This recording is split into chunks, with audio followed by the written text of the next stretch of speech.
Right, step one, we admitted we were powerless over our addiction and that our lives had become unmanageable. So, to introduce this, sobriety one day at a time will give you recovery of a lifetime. And what do we mean by this? I suppose it's easier to focus on the here and now, focus on the day rather than looking at the bigger picture or the longer picture, because that would just overwhelm you. So as we're saying, all you need to do, in recovery, just stay sober today. From the time you get up to the time you go to bed, that's all you need to do. And if you keep doing that, it does extend, it does grow. No pain, no gain, but the rewards are worth it. And yes, like anything in life, any change initially, it's not easy. You're coming out of your comfort zone, so there are a lot of challenges that you have to make with yourself. And getting clean and sober and maintaining it. So it's about getting sober and then learning what you need to do to stay sober, and about being honest, open, and willing. And that's honest and open and willing with yourself and looking at it as a new start. And we find this, in the treatment center, when people come in, they kind of think, oh my God, how am I going to survive without my drink and drugs? My life is over. We say, but no, your life is only beginning. This is what this is. This is a new start. So look at it as that. Right, the word we. Why do we use the word we in the 12 steps? Because if you think about it, anybody who's been in active addiction will know that they became very isolated, very introverted into themselves, wouldn't mix with other people, felt at odds with other people. You could have been standing in the middle of a football stadium with 60,000 people around you and felt very alone and very lonely. So the we part of it is saying, well, on your own, on your own in addiction, you couldn't change, you couldn't get sober, or even if you did get sober, you couldn't maintain that sobriety on your own. So we together, can, as a fellowship of people trying to help each other, can help each other move forward. So, it's breaking that isolation. The self will run riot and the disaster, and that's just, the consequences of addiction and how it wasn't working. To remain sober, again, as I say, I alone cannot, but together we can. And for most of us, we did try to cut back or control our drinking or drugging, throughout our drinking, drugging, I suppose, time, and it never really lasted. We couldn't maintain it for a long period of time. We eventually, broke down and went back again. But with the help of other people, we stand a much better chance. And you're no longer alone, and that's what recovery is all about. Knowing that you're no longer alone, you're part of something bigger than yourself. You're part of a community of people with the same problem who are trying to achieve the same thing. Right, admit it, And in addiction, in active addiction, what you do is you live in a state of denial. You don't want to believe you have a problem. You're deluded. And what's the first thing you do when you believe that? You blame. You point fingers. It's everybody else's fault. All my problems are because of something else. I drink because I'm depressed, not the other way around, or because this has happened to me, or that's happened to me, or something else outside of me is happening to me. So recovery is the reverse of that, or the opposite. When you're in recovery, you have to be responsible to your own recovery, to yourself. So no matter what's going on around you, or has been going on around you, or how you feel or think, it's up to you to deal with it. It's up to you to get the help. It's up to you to make those changes that you need to do, be it ask for help or reassess how you're seeing your life.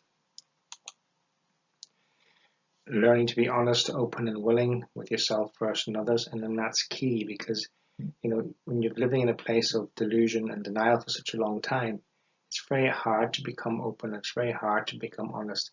And when you start to become honest, you're exposing vulnerabilities there, and that's very therapeutic and very healing because you're opening yourself up to the world. As I say, it's like a lotus flower opening up.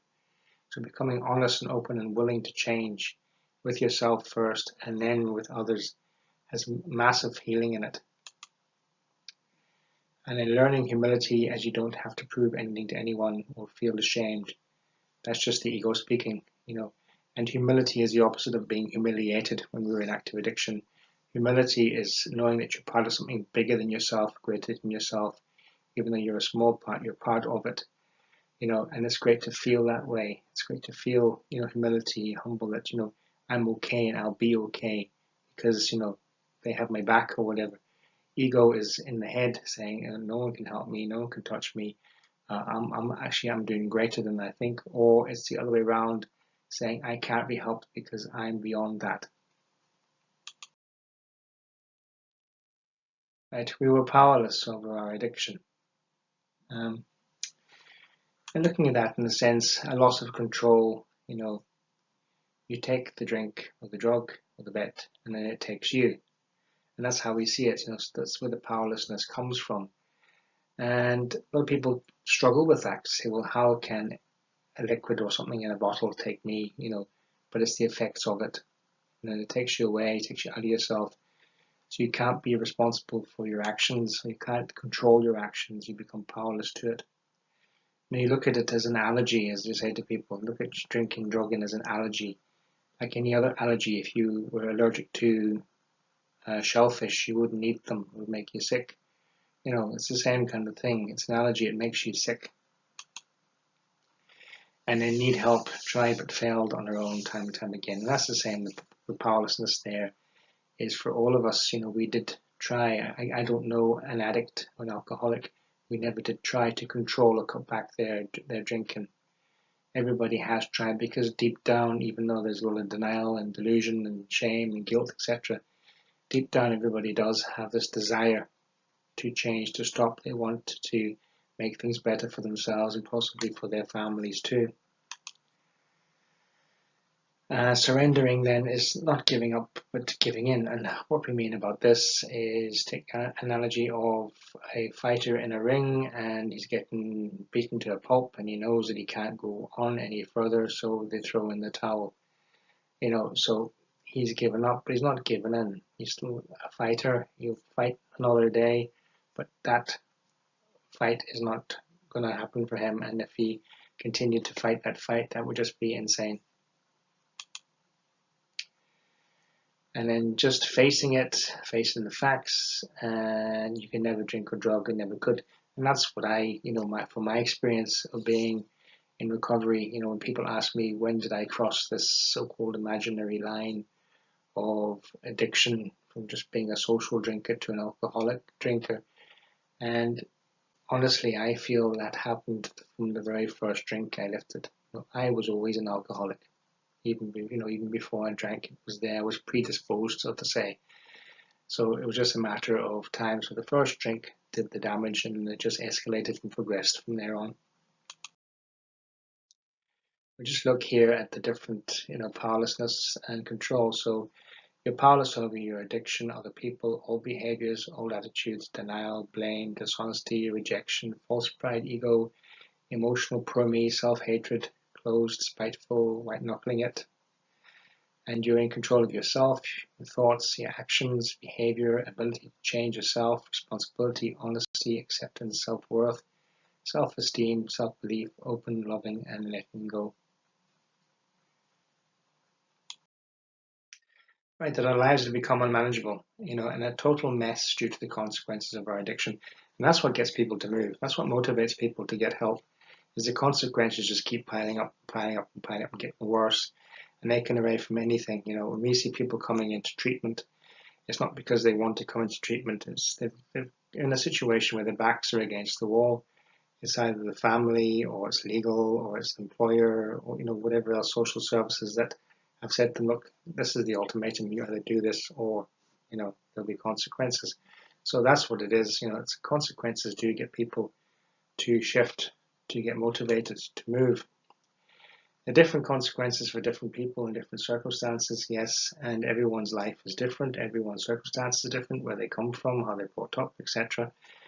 But the emotional effect is very much the same for everyone, no matter whether you created mayhem around you or were a quiet person sitting at home drinking. You still have the same inner feeling. The consequences for yourself are the same, and that is you can't face yourself anymore. And unfortunately, in our society, a lot of alcoholics and addicts do commit suicide because they can't face themselves, they can't face the reality that they're living in. But that's what happens. You get to a stage where you can't face yourself, and at that stage, call it the rock bottom, people do then need to get help. And then the feelings are just impossible to face. You can't even look at your feelings or feel them. You're just constantly running. Right, just to sum up here, so step one is about becoming responsible for yourself, taking ownership for your recovery, ownership for your addiction, seeking and accepting help, so not being afraid to accept help, asking for the help, being grateful for the help, and acceptance, and that's the self-acceptance, and accept yourself for who you are. Also accept yourself for what you become or what you have. And then to know your own limitations, what you can and cannot do. All right, thanks, and I'll see you over in step 2.